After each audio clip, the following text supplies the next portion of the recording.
Boa tarde a todos, boa tarde a todas. Sejam muito bem-vindas nessa comemoração tão especial, que é o aniversário do nosso querido Chico, se ele estivesse aqui. E essas notas musicais se chegaram até o céu para homenagear esse grande médium, que é uma referência em nossas vidas, e muito me emociona. Obrigada, eu também sou fã de Bach.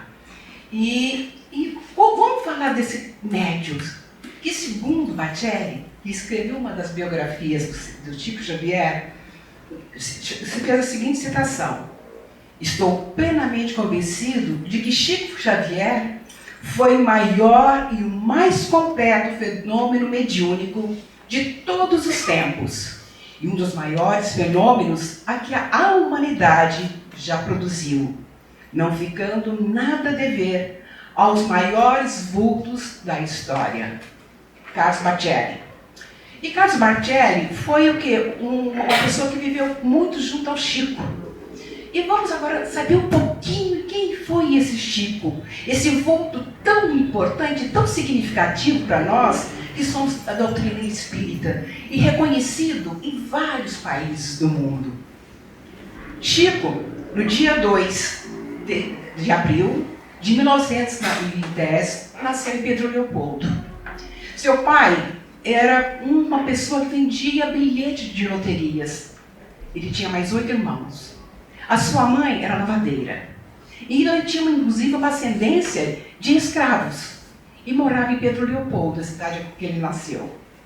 Nessa infância de extrema pobreza, dificuldades financeiras, foi que Chico conviveu durante parte da sua infância e mudando, não que ele tenha sido rico financeiramente, de forma alguma, mas ele passou uma infância, digamos, feliz, uma família que gostava de música e eles conviviam muito bem. Então, era uma família, digamos o seguinte, naquela pobreza, mas havia felicidade naquele lar. Até que em um momento que Chico acontece algo que atrapalha toda a vida. Falece a mãe dele. Ela falece quando ele tinha 5 anos de idade. Em tenra idade, ele perde a mãe. E aí, um pai sozinho, com 9 filhos para criar, o que fazer?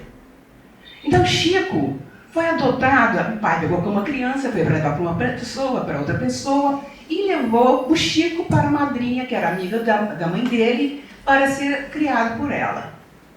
Só que essa madrinha, digamos a seguinte, entre aspas, era neurastênica. Então ela não caprichava, não tinha um esmero, um carinho com ele. O carinho que ela tinha era o quê? Uma vara de marmelo e alguns castigos que ele cometia. Infelizmente era isso. E Chico, o que ele fazia? Ele chegava no quintal, entre as bananeiras, e ali orava. Ele orava e conversava com a mãe dele. Até um dia que ele falava que não aguentava mais aqueles castigos que ele vinha sofrendo. Inclusive os garfos espetados no próprio abdômen. E ela falou assim: mãe, eu não aguento mais isso. Eu falei assim: eu sei o que está acontecendo com você, Chico. Você, a enfermeira aqui no espaço me contou o que está acontecendo. Quer dizer, a mãe no plano espiritual acompanhava o filho e ele já tinha toda uma proteção divina por detrás. Calma, meu filho, um anjo vai aparecer na sua vida. E esse anjo vai levar você. É assim, o Chico orava, ele falou assim: mas esse anjo não apareceu. E eis que, depois de 2 anos, o que acontece? Chico vai ter uma outra vida, vai mudar um pouco o rumo da vida do Chico Xavier. O que acontece? O pai resolve casar e a madrasta, uma pessoa extremamente bondosa, Cidália, resolve pegar todos os filhos de volta e falou assim: eu quero os seus filhos junto a mim. E aí a vida do Chico teve amor, teve carinho e foi o anjo prometido pela mãe dele. E vamos falar um pouco dessa mediunidade do Chico. O Chico Xavier, quando se fala que ele foi um grande médium, e desde os 4 anos de idade, ele já mostrava essa mediunidade. E quando a mãe dele ainda era viva, o que acontece? Elas estavam conversando sobre a questão de um aborto, de uma pessoa conhecida deles. E o Chico ouvindo alguma coisa, diz assim, que aquele acaso do aborto era alguma coisa relacionada ao óvulo, que não houve uma nidação. A criança fala, nidação? Que é a implantação do óvulo? A nidação, o que é isso? Nós estudamos isso em que série? No ginásio, né? Pelo menos na minha época, né? E a nidação, que é a fixação do óvulo no útero. Tem até médica aqui que pode me dizer isso, né? E isso o que o Chico responde: o que houve foi um problema de nidação inadequada do ovo, de modo que ela adquiriu uma posição ectópica. Nossa, só uma médica aqui para traduzir isso para nós, né? Que ela está presente. Então, um vocabulário altamente sofisticado para uma criança de 4 anos de idade. Então, nisso, surpreendia o pai, assim, esse menino está com o diabo no corpo. Isso não está certo, não? E com isso, o que acontece? O Chico vai desenvolvendo toda essa mediunidade e até que, passando esse tempo, a família também, ele adquire outros irmãos que já são maiores e o pai com aquela dificuldade financeira para criar mais 6 filhos. Então, o Chico precisa trabalhar. Ele trabalhou primeiro num bar. Depois, ele trabalhou como caixeiro. Até tem um livro aqui que ele está entendendo alguém como caixeiro, que incrível, né? E aos 17 anos, com essa mediunidade toda poderosa dele, manifestando assim, de várias formas, Chico Xavier, na casa do irmão dele, na casa que ele vivera, eles fundam um centro chamado Luiz Gonzaga. E aí ele começa a trabalhar e essa mediunidade dele vai sendo o quê? Colocada assim de boca a boca e aquelas filas intermináveis vão surgindo até que chega um ponto que Chico precisa sair de lá. Porque não tem mais condições, porque estava numa casa e que atrapalhava a vida da família. Então o que ele faz? Pega a malinha dele, vai para onde? Conhece o Valdo Vieira, que era espírita, lá de Monte Carmelo, mas morava em Uberaba. E Uberaba, ele chega lá em 1959. E nisso, ele e o Valdo Vieira fazem um trabalho junto de psicografia, por meio de André Luiz. E a vida dele vai começando nesse centro que eles trabalhavam. E esse centro, na Uberaba, ele ficava assim, bem retirado da cidade. Era um local onde havia o quê? Mato, a luz, a energia elétrica não existia. Era muito precário mesmo, aí no entorno da região de aeroporto, e geralmente o aeroporto da cidade, ele fica retirado, né? Então, assim era a vida do Chico, e ele fazia todo tipo de caridade. As pessoas chegavam lá para serem atendidas, porque a mediunidade do Chico, a mais conhecida, era a psicografia. E Chico fazia psicografia de tudo quanto é jeito. Escrevia em inglês, mas espera aí, uma pessoa que tem um curso primário concluído, como ele vai escrever em inglês? Em cada idioma, que eu vou te contar, mais de 50 idiomas. Ele conseguia, olha só, é uma coisa que me surpreendeu, que eu não sabia dessa quantidade. Era uma coisa assim, abusiva, hindu, em inglês, espanhol, italiano, e árabe, e por aí afora. E as pessoas chegavam lá muito com sofrimentos. E com esse sofrimento todo, eles queriam o quê? Que o Chico psicografasse alguma coisa que servisse de alento para ele. E muitas vezes era relacionada à perda de entes queridos. Principalmente mães que perdem os filhos, que dizem que é uma dor mais cruel que o ser humano possa passar. E nisso sentavam-se num lugar, uns bancos de madeira extremamente simples. Era assim muito franciscana a vida do Chico Xavier. E ele sentava-se à mesa para fazer as psicografias, as pessoas na plateia e ele lá psicografando. De um lado esquerdo, uma pessoa, eu me lembro de ter vivenciado isso, ela montava às vezes os lápis, a outra ficava tirando os papéis, colocando assim, virando, porque era um motorzinho que estava ligado na mão do Chico Xavier para receber essas mensagens psicografadas. E como aceitar isso daí? Será que é verdade mesmo? Será que esse camarada está me iludindo, me ludibriando? De maneira alguma. Porque todas as mensagens, quando ele recebia, eram lidas, e a plateia, alguém lá nem falava nada com ele, ele já percebia que já tinha um recado certo para alguém. Ele lia. E como perceber que era verdade? Tem algumas particularidades na família que só alguém sabe. Ou é um apelido especial, ou é um fato que você conhece, que foi só entre vocês duas, entre as duas pessoas. Então, isso é uma comprovação de que há vida além da vida terrena, que existe uma outra dimensão, que é a dimensão espiritual. Então, o Chico fazia essas coisas. Era receitista. Eu espero. Ele era receitista e trabalhava incessantemente. A proposta dele era só o quê? Caridade. Caridade, caridade, caridade. E também era, além disso, como era receitista, chegava um determinado momento e ele se retirava para uma sala lateral e lá as pessoas escreviam, às vezes, apenas o nome. E só de ver aquela questão ali, às vezes eu não tinha colocado qual era o problema nem nada, ele colocando a mão, ele percebia do que se tratava, do que era a doença. E já fazia a receita também, como médium. Já prescrevia o que deveria ser tratado. Então era uma coisa assim incrível e que chamava muita atenção da mídia como um todo, como uma pessoa simples. Primário incompleto, digamos, que hoje já se estende mais, na verdade, até o 4º ano primário. Apenas com o curso primário concluído. Ter tudo isso daqui, e as pessoas chegavam lá para entrevistar o Chico Xavier, achavam que encontrar uma pessoa assim, elegante, mas não sei o que, era uma simplicidade. Uma simplicidade extrema, assim como seu coração era tão grandioso.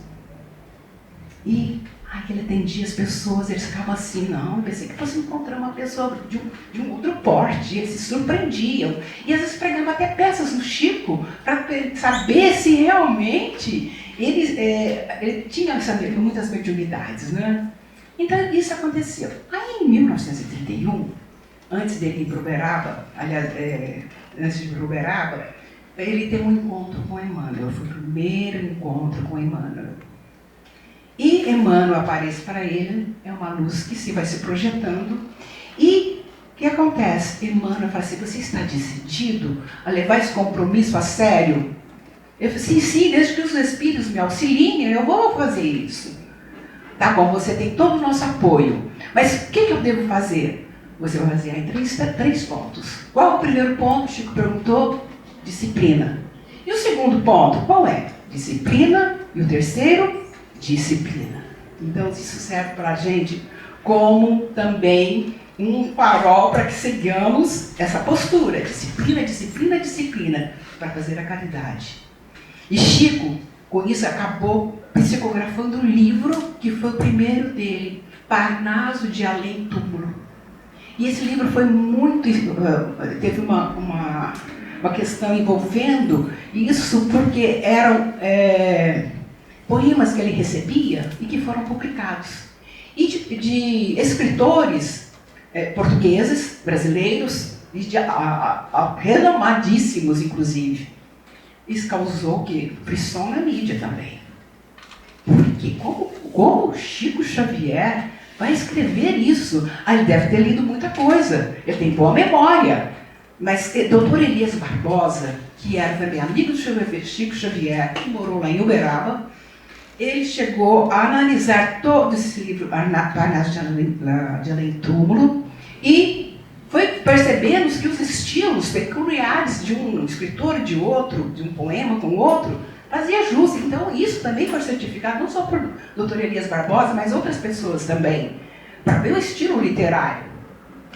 Bom, vamos pular um pouquinho agora no tempo. E lá em Uberaba, voltando para Uberaba, ele psicografou mais livros. e mais livros, que foram mais de 450.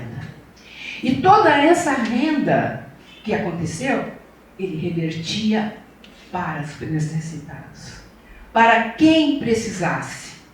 E atendia com muito amor e carinho qualquer pessoa que ali no centro adentrasse. Poderia ser uma pessoa milionária, poderia ser que o Jorginho que atendia, que era uma criancinha, que ele era mal cheiroso, mas não sei o que, chamava de tio Chico. E o Jorginho, quando chegava lá, falava: oi, tio Chico, abaixava. Ele abaixava, beijava o Jorginho, né? E conversava com ele. E era um menino extremamente pobre. E as pessoas, às vezes, nem gostavam tanto disso, porque o Jorginho atrapalhava a andar na fila. E nisso, uma vez também, uma senhora pegou um relógio suíço de ouro e ofertou para o... Nessa época ainda se usava bastante relógio de ouro, né? Hoje nem tanto, né? Pegou o relógio e colocou lá para o Chico. Para você, Chico. Aí, o que acontece? Num determinado momento, ela percebe que aquele relógio, ele repassou para alguém. Porque era totalmente desprendido da matéria. Porque aquilo ia reverter para beneficiar a quem realmente necessitava. Chico recebeu, inclusive, gleba de terras lá em Goiás, uma senhora que era fazendeira e que doou para ele 100 alqueires. O que ele fez esses 100 alqueires? Ele pegou, quando ele saiu do primeiro centro, foram 2 centros que ele trabalhou, não, lá em Uberaba. Foi o primeiro, com o Valvira, foi o Comunhão Espírita Cristã, e depois foi o Grupo Espírita da Prece. Então, nesse centro, Comunhão Espírita Cristã, quando ele se desvencilhou de lá, que eu disse que havia muito trabalho, que ele já estava com idade, e então ele falou que ia procurar um pouco mais de calma para poder trabalhar, porque o Chico dormia em torno de 4 horas por noite. Ele trabalhava incessantemente, era uma energia assim, incrível. E com isso, as distribuições de cestas de Natal, fazia sopa. E quando chegava final de ano, eu me lembro que aquela fila era imensa, você aterrava aquela região de Prado, que não tinha cerca, não tinha iluminação nem nada. E o Chico atendia. E uma vez teve mais de 11 mil pessoas para serem atendidas no final de ano. São números assim, astronômicos. Tudo no Chico é máximo nesse sentido. Mas a vida dele é extremamente franciscana. Numa simplicidade incrível, incrível mesmo. Bom, aí ele sai para esse grupo Espírita da Prece. E antes ele fazia uma parte de peregrinação nesse centro, e que ele saía, pegava um lampião nesse prado, e as casas que eram em torno do centro eram extremamente simples. Eram casas baixinhas, muito humildes. Ele passava, fazia toda a visitação, tratava aqueles irmãos e tudo. E nesse centro que ele foi depois, Grupo Espírita da Prece, ele fez a mesma coisa.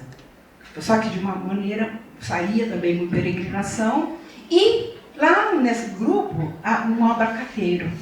Um abacateiro muito frondoso.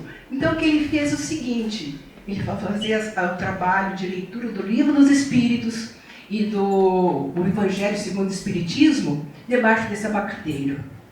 E uma coisa que ele falou que é o seguinte: que o primeiro templo que se teve foi debaixo de alguma árvore e de terra batida, assim como também era debaixo desse abacateiro.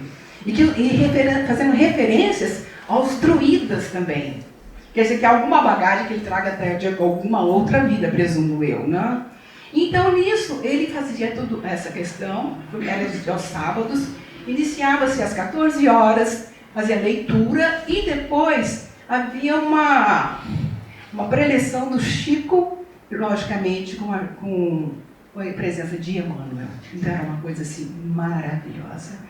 Era uma coisa incrível. Chico viveu para atender a todos muito bem, e fazendo o possível que aqueles irmãos que ali fossem se sentissem bem, sentissem acolhidos naquilo que foram buscar. Ou numa maneira material, que às vezes a material era tão importante que o espiritual ficava relegado segundo plano. Mas ele também trazia essa parte espiritual para esses irmãos. E era muito importante. E Chico foi uma pessoa também muito doente. Desde quando ele trabalhava na fábrica de tecidos, quando criancinha, ele teve que se afastar desse trabalho porque ele começou a ter problemas nos pulmões por causa do pó do algodão. Então ele desistiu disso, trabalhou num bar, depois como caixeiro viajante, e até que ele entrou num novo trabalho, que era fazendo modelo, que era datilógrafo, coisa assim.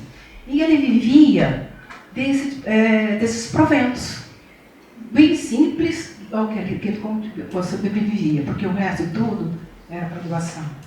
E eu me lembro também que ao lado desse outro centro Comunhão Espírita da Prece, foi construído um lugar que atendia os idosos, que ficavam ali também. E o doutor Elias Barbosa passava por lá para dar atendimento a esses velhinhos que passavam ali naquele momento. E assim foi a vida do Chico. Meu tempo está acabando já papo passou. E só sei que nisso, gente, o trabalho dele foi maravilhoso. É um médium que nunca se teve igual, não se conhece até hoje, desde a época da doutrina espírita, não tem nenhum registro de um médico da gama do nosso querido Chico Xavier. E só que com essa saúde dele tão debilitada, ele, quando vai findando a vida, o apagar da vela da vida está se findando, Chico chega às vezes a ser até levado, assim, quase carregado para o centro, porque ele queria participar daquilo. Mas ele às vezes não conseguia mais fazer psicografia, porque o corpo estava tão frágil, que realmente estava se findando o seu corpo físico, e chega um determinado momento em que ele vem a desencarnar. Ele desencarna no dia 30 de junho de 2002, quando o Brasil foi pentacampeão. E ele dizia o seguinte, que ele queria desencarnar num dia que o país estivesse em festa. E o Chico era tão modesto, tão discreto, que até na morte dele foi simples. Foi muito simples, e a passagem dele foi gloriosa. Que o céu os recebeu com certeza com os braços infinitamente abertos. E para finalizar, eu quero fazer a leitura de uma mensagem do Chico, que depois do desencarne dele, nos deixou.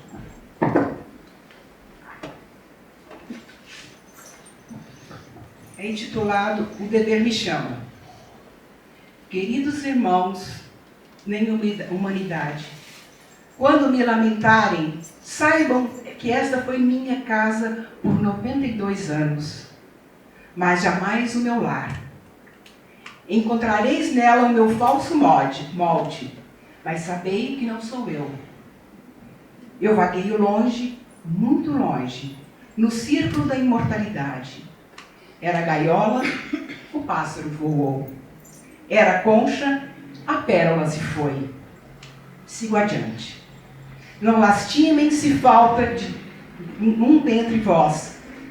Amigos da terra, deixai a concha apodrecer.